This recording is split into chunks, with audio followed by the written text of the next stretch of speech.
In this episode, we're going to walk you through the paper version of the Direct Consolidation Loan application and show you how to complete it. Now, this could be helpful for all borrowers, but specifically helpful for those who are trying to complete the Double Consolidation loophole for Parent Plus loans. Let's get started.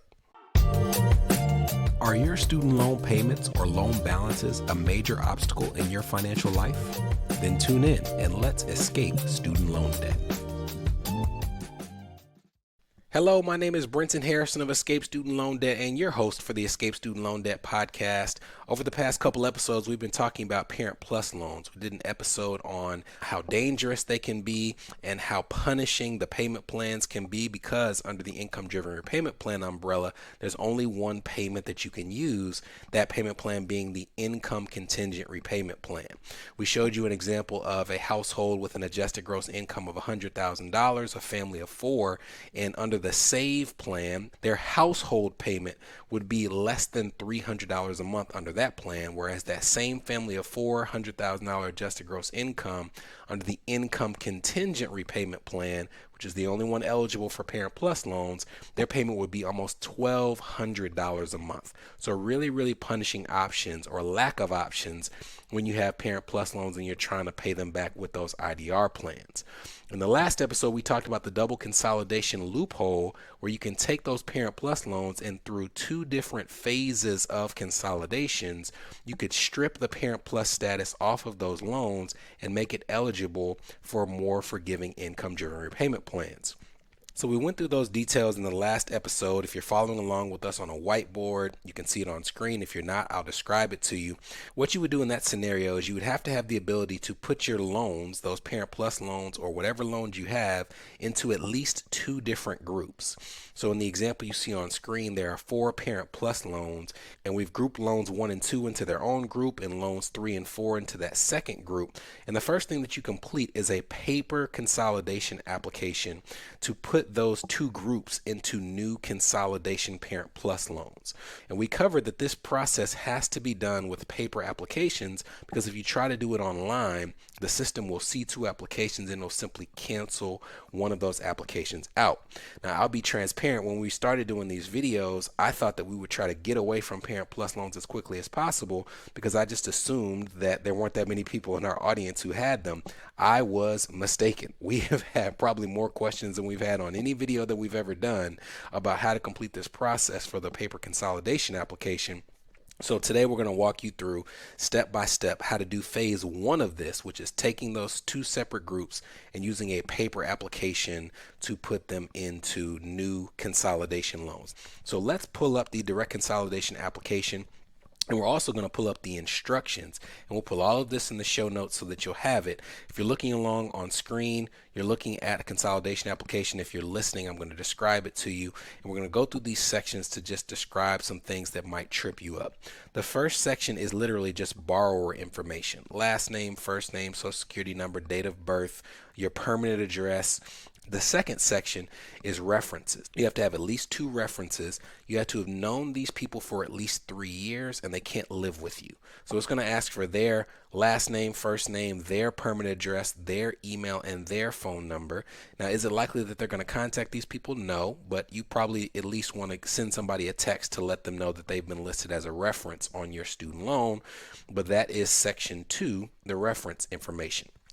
So now we go to page 2 and you're going to see a section that says loans that I want to consolidate. Now this is just for that first grouping. Remember that we have to do 2 separate applications. So when you see this section, recall that you're not putting all of your student loans, you're just putting the ones that you want to consolidate on this particular application.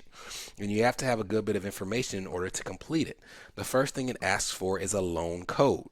So if you're following along with us on screen, you're looking at instructions for how to complete a direct consolidation loan application. Again, we'll put this in the show notes if you are listening and not watching. And you can see that different student loans have different codes that are associated with them. For example, direct subsidized loans, their loan code is D. Direct unsubsidized loans, their loan code is L. So if you have Parent Plus loans, a Direct Plus loan, if you go further down the list, the code for that is U. So for all of your Direct Plus loans that are included in this first group, you're going to put U as your loan code. It also asks for your loan servicer. So remember, we talked about in these first applications, you're going to send these two groups of loans away from the servicer that you want to end up with. So for example, if you want to end up with Mohila, you don't need to send the first grouping of loans to Mohila. You need to do two separate loan servicers.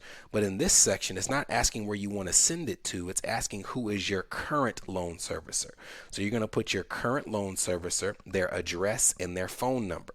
If you're wondering how to find that, you can ask your servicer. You can log on to their Contact Us section. But we also have put a document together as of 11/7/2023 of all of the listed loan servicers with their address and their phone numbers. Ed Financial, Mohila, Advantage, Nelnet, ECSI, Default Resolution Group. So if you're needing just a quick reference sheet for who your current loan servicer is and what their mailing address may be, you can reference that sheet that's in the show notes. And lastly, you'll need your loan account number and your estimated payoff amount. So if you owe $100,000, but you owe it across 5 different loans, you can't just put $100,000. You have to go onto your loan statement or go onto your loan servicer site, find each loan account number and the estimated payoff amount for that particular loan. Doesn't have to be exact, just has to give them some idea to identify the loan that they're looking for when your new servicer goes in to pay off and consolidate these various loans. So you need to do that for all of the loans that you want to consolidate in Group 1. Not all the loans, just the ones in Group 1. And in the next section, you'll see that there's a section that's titled Loans That I Do Not Want to Consolidate. This is where you would put the loans that you've put in Group 2. So for all intents and purposes, for this application, it's going to look like they're staying put. We know that they're not. They're going to be consolidated elsewhere. But as far as this first application goes, you want to list all of the loans that you have in Group 2, and you have to have the same information: the loan code, the servicer address, the account number, and the current balance of those loans. There's also a question here that we just scrolled over, and I want to make sure that I don't overlook it. There's a question 17 that says grace period end date. So it's asking you to put the month that you expect your grace period to end. Let me explain what that means. When most of us graduate, if you have student loans, the federal government gives you a 6-month grace period before you have to pay them back. But when you consolidate a loan, it cancels that grace period unless you ask them to delay the consolidation. So if you have an expected grace period end date, they're essentially saying, hey, are we consolidating loans that might have a grace period? If so, let us know when that grace period is due to end so that we don't do anything that cancels out that grace period unnecessarily. So that's why they're asking about it in question 17. This is how you put the two different groups of loans together: loans I want to consolidate and loans that I don't. And after the break, we'll tell you the next steps to get these applications completed and mailed off to their respective servicers. This is the Escape Student Loan Debt Podcast, a show for established professionals whose student loan payments or loan balances are impacting their marriage, their business, their credit, or their dream of achieving home ownership. We'll be right back. Are you interested in learning the tools and techniques we use to get student loans forgiven, reduced, reorganized, or expedited?